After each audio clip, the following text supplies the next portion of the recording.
Hey, this is the Verdant Tinkerer again, doing a follow-up on the quail. I figured I'd talk a little bit about predator protection, since in previous videos I'd mentioned I had a problem with what I believe was a raccoon. Initially we start with this 1/4-inch hardware cloth, which will keep them in and predators out. But when I got the attack, what happened was something came up underneath, grabbed the bird's legs and pulled them through. Let's see if I can find any of the birds who've gotten hurt. Somebody in here is missing a couple toes.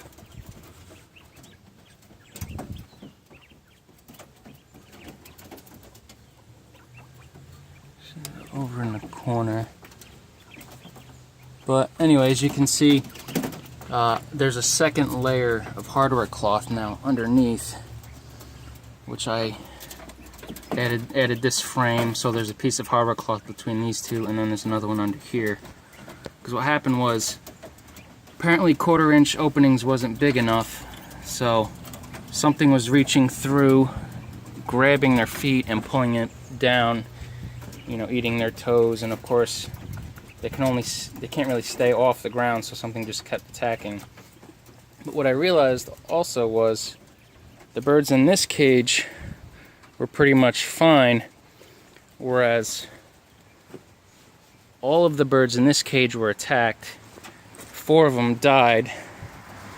And what I'm pretty sure happened was this extra bracing here, something was able to climb up the sweet potato area, kind of perch here on the other one underneath, and just pull birds through the bottom. So once I realized that, I immediately moved everybody to this cage, which is a little more secure, and added that second layer, so even if a raccoon or a possum or whatever could reach its fingers through the crate, it wouldn't be able to reach up to the floor of the cage. So that's kind of things where you learn as you go. Some of these birds, well, everybody's fine now of the 7 I got left. I think that's the bird over there that got hit the worst out of the ones that survived. Yeah, you can kind of see its left foot only has 2 toes. And it's missing some toe tips. But so there's that. And then also, like I mentioned before, feed them vegetables. They really seem to like the seeds. Like you can see in these tomatoes, they ate out all the seeds in that light flesh first. It helps. And of course, you get eggs. I know I talked about the eggs, but here you go. You get to kind of see them. They're much smaller than chicken eggs. About 4 to 5 usually are equivalent to 1 chicken egg. And we'll jump straight into hygiene for the birds. The quail, just like chicken, since they're primarily ground birds, I don't know if that's why or if there's something else in common, but they don't bathe in water like songbirds might. They do what's called the dust bath, which is this. Hopefully we can get some of them to play around a little bit.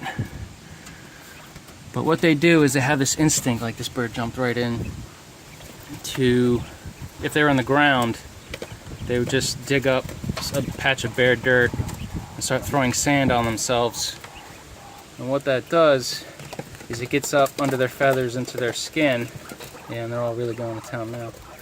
And what that does is it keeps away pests like mites or lice or anything like that.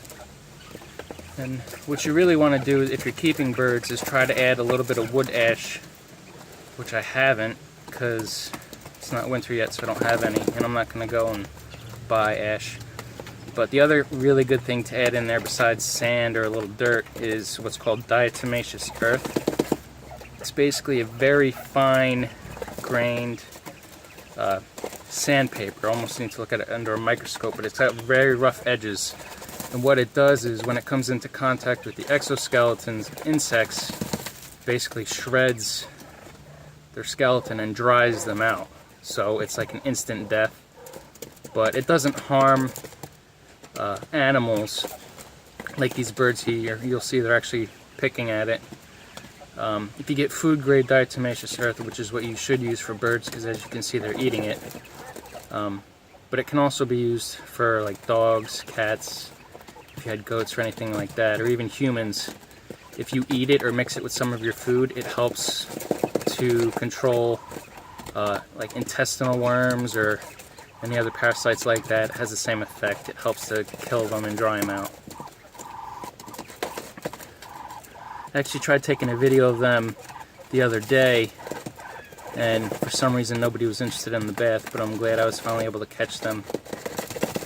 Kind of going crazy here, because when I showed it to a couple people who came over, they found it really interesting.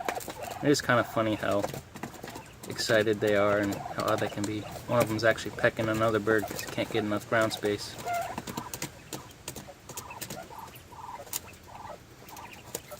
But yeah, I guess that's about it. We're at 6 minutes now, so if anybody else has any more questions, wants to see more about quail or anything else I'm doing, hit me up.